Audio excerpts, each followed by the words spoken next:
ভবিষ্যৎকালে কোনো একটি কাজ সংঘটিত হবে, সেক্ষেত্রে আমরা কোন টেন্সটি ব্যবহার করব?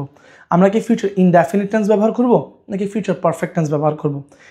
এই ক্ষেত্রে আমাদের মনে রাখতে হবে ভবিষ্যৎকালে কোনো একটি কাজ সংঘটিত হবে, কিন্তু কাজটি কখন সংঘটিত হবে বা কখন শেষ হবে তার কোনো উল্লেখ নেই। সেক্ষেত্রে আমরা ইউজ করব future indefinite tense.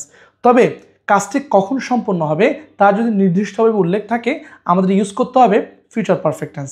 For example, I will finish my homework. আমি আমার বাড়ির কাজটা শেষ করব, কিন্তু কখন শেষ করব তার কোনো উল্লেখ নেই। সেজন্য আমরা এখানে ইউজ করেছি ফিউচার ইনডেফিনিট টেন্স। তবে আমরা যদি বলি I will have finished my homework by 8 PM, আমি 8টার মধ্যে আমার বাড়ির কাজটি শেষ করব, এক্ষেত্রে আমরা ইউজ করেছি ফিউচার পারফেক্ট টেন্স। কারণ এখানে নির্দিষ্ট সময়ের মধ্যে কাজটি শেষ হবে এমনটি উল্লেখ আছে।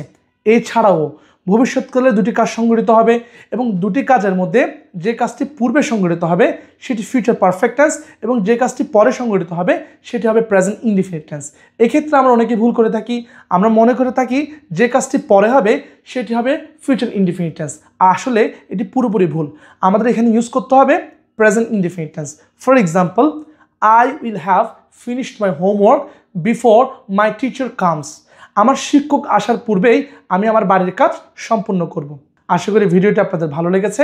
ভালো থাকবেন, সুস্থ থাকবেন। আল্লাহ হাফিজ।